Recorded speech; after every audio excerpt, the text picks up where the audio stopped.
विमल पोलो जुबा केसरी, हर पल मनाओ केसरी त्योहार।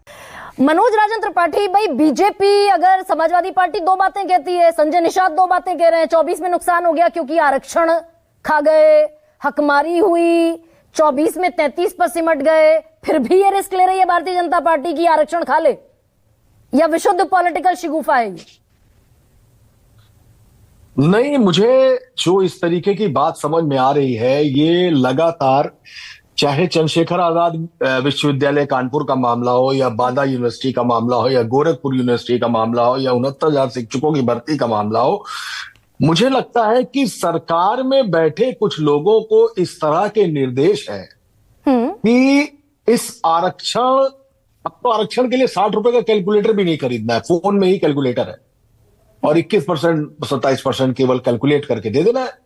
लेकिन नहीं, आपको याद होगा आपने डिबेट की थी इन पर जब ये सुप्रीम कोर्ट जाने वाले थे 69,000 शिक्षकों में, तो मैंने आपसे कहा था कि सरकार टाइम बाई कर रही है और जल्द ही आप देखिएगा 2 या 4 दिन में एक धड़ा जो है वो सुप्रीम कोर्ट चला जाएगा, और चला गया। हाँ। चला गया। हाँ। वो 69,000 के साथ तो खिलवाड़ हो चुका है। आरक्षण को नई सूची बनाने के लिए भी कोर्ट ने कहा था बहुत कुछ है।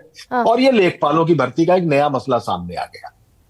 ये कहीं ना कहीं से मसला एक तरीके से चल रहा है कि चूंकि सवर्ण और पिछड़ा दलित ज्यादा हो रहा है, लिहाजा ये अफसरान, ये महकमे इस तरीके की सूची जारी करते हैं, और वो जो पकड़ी जाती है तो ढिंडोरा इस बात का भी होता है कि देखिए इसमें आरक्षण छूट गया हमसे, अब हम उसको फिर ठीक करेंगे। हाँ। मैं कहता हूं कि एक नजूल लैंड बिल आ रहा था, बिल्कुल। हाँ। जो कैबिनेट से पास हो गया था। हाँ, केशव प्रसाद मौर्य मुखालफत करते दिखे थे।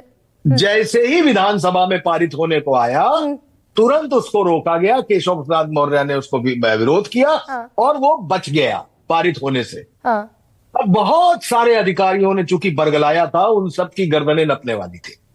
ये जितनी भर्तियां हैं, मैंने फिर बताया, कानपुर, गोरखपुर, बांदा, 69,000, लेखपाल, फलाना डिमाका, जितना भी सोच लीजिए आप। और ये भी आशुतोष भी सही बात कह रहे थे कि वो रोस्टर लागू नहीं किया गया नगर निकाय वाले चुनाव में। हाँ, नहीं किसी भी अधिकारी, मनोज, लेकिन भाई अनुप्रिया पटेल चिट्ठी लिखती दिखी 2024 के लोकसभा चुनाव के बाद कि आप नॉट फाउंड सुटेबल जानबूझकर कहते हैं, उन्हें बाहर भेज देते हैं और जनरल कैटेगरी को नौकरी पर रख लेते हैं।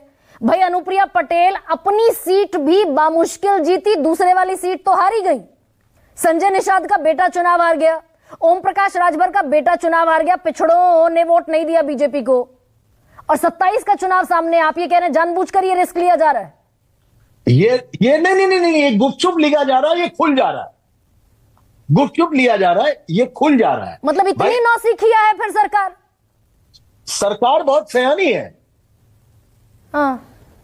अच्छा, मुझे बताइए, एक मरमरिंग क्या है? बीजेपी कहां की पार्टी है? हाँ। अर्बन पार्टी कही जाती है। हाँ। Basically urban party. उसका प्राइम वोटर कौन है? ठाकुर है, ब्राह्मण है, बनिया है, अगड़ा वोटर उसका वोटर है। वो क्या दे रहा है? बात आप केवल पिछड़ों की कर रहे हैं। आप 7% यादव है, 7-6% कुर्मी है। कुर्मी आपसे छिटक गया, चित्रकूट हार गए जहां आप सबसे ज्यादा कुर्मी है, फतेहपुर हार गए जहां सबसे ज्यादा कुर्मी है। आपने कुर्मी को उठाकर प्रदेश अध्यक्ष इसलिए बनाया ताकि पिछड़ा हमसे जुड़ सके और पिछड़ों की राजनीति हम कर सके।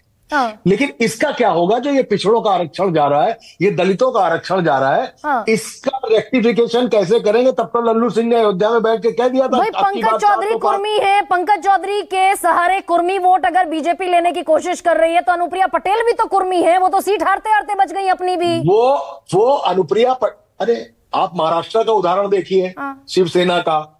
आप मध्य प्रदेश में सरकार बदलते देखिए। भारतीय जनता पार्टी है, ये किसी दिन राजभर को भी निपटाएगी, ये किसी दिन निषाद को भी निपटाएगी, और अनुप्रिया पटेल जो कि कुर्मी है, उन पर आधार खत्म करने की इस तरीके से ये तैयारी भी है।